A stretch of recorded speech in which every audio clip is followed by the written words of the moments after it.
Numbers chapter 21, verse 1. The Canaanite king of Arad, who lived in the Negev, heard that the Israelites were approaching on the road through Atharam. So he attacked the Israelites and took some of them as prisoners. Verse 2. Then the people of Israel made this vow to the Lord: if you will hand those people over to us, we will completely destroy all their towns. Verse 3. The Lord heard the Israelite request and gave them victory over the Canaanites. The Israelites completely destroyed them and their towns, and the place has been called Homa ever since.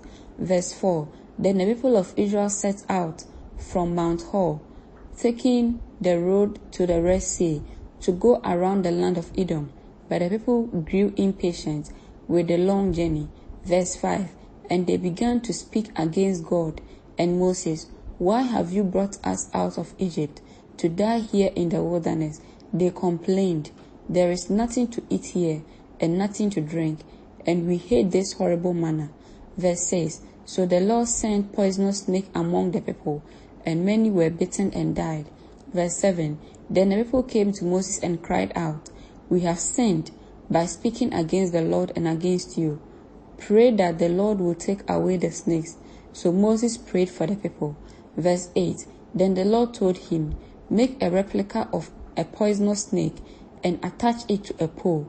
All who are bitten will live if they simply look at it.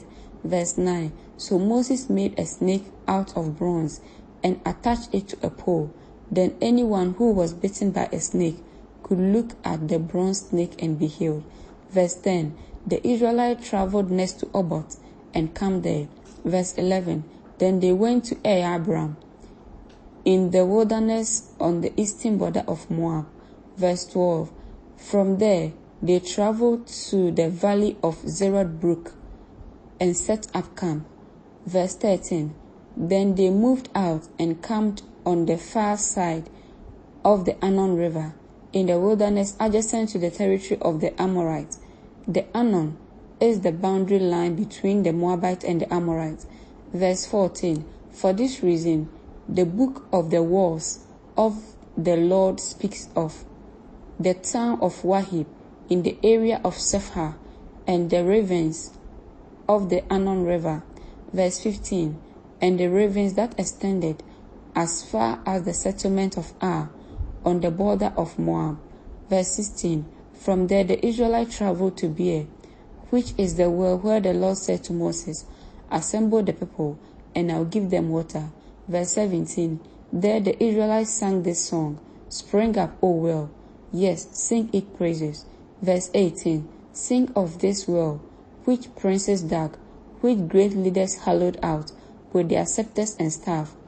Then the Israelites left the wilderness and proceeded on through Matna. Verse 19. Nahalil and Batmoth. Verse 20. After that, they went to the valley in Moab, where Pisgah peak overlooked the wasteland. Verse 21. The Israelites sent ambassadors to King Sihon of the Amorites with this message. Verse 22. Let us travel through your land. We will be careful not to go through your fields and vineyards. We won't even drink water from your wells. We will stay on the king's road until we have passed through your territory. Verse 23. But King Sihon refused to let them cross his territory. Instead, he mobilized his entire army and attacked Israel in the wilderness, engaging them in the battle of Jahaz. Verse 24. But the Israelites slaughtered them with their swords and occupied their land from the Arnon River to the Jabbok River. They went only as far as the Ammonite border, because the boundary of the Ammonites was fortified. Verse 25. So Israel captured all the towns of the Amorites and settled in them, including the city of Heshbon and its surrounding villages. Verse 26. Heshbon has been the capital of King Sihon of the Amorites. He had defeated a former Moabite king and seized all his land as far as the Arnon River. Verse 27. Therefore, the ancient poet wrote this about him: come to Heshbon and let it be rebuilt. Let the city of Sihon be restored. Verse 28. A fire flamed forth from Heshbon, a blaze from the city of Sihon. It burned the city of Ar in Moab. It destroyed the rulers of the Arnon heights. Verse 29. What sorrow awaits you, O people of Moab? You are finished, O worshippers of Chemosh. Chemosh has left his sons as refugees, his daughters as captives of Sihon, the Amorite king. Verse 30. We have utterly destroyed them from Heshbon to Dibon. We have completely wiped them out as far as Naphah and Medeba. Verse 31. So the people of Israel occupied the territory of the Amorites.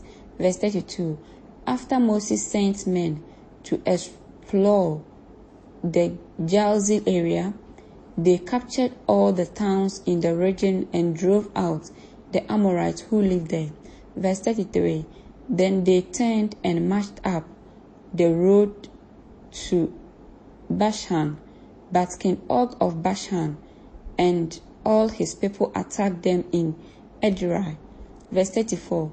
The Lord said to Moses, do not be afraid of him, for I have handed him over to you, along with all his people and his land. Do the same to him as you did to King Sihon of the Amorites, who ruled in Heshbon. Verse 35. And Israel killed King Og, his sons, and all his subjects. Not a single survivor remained. Then Israel occupied their land. Amen.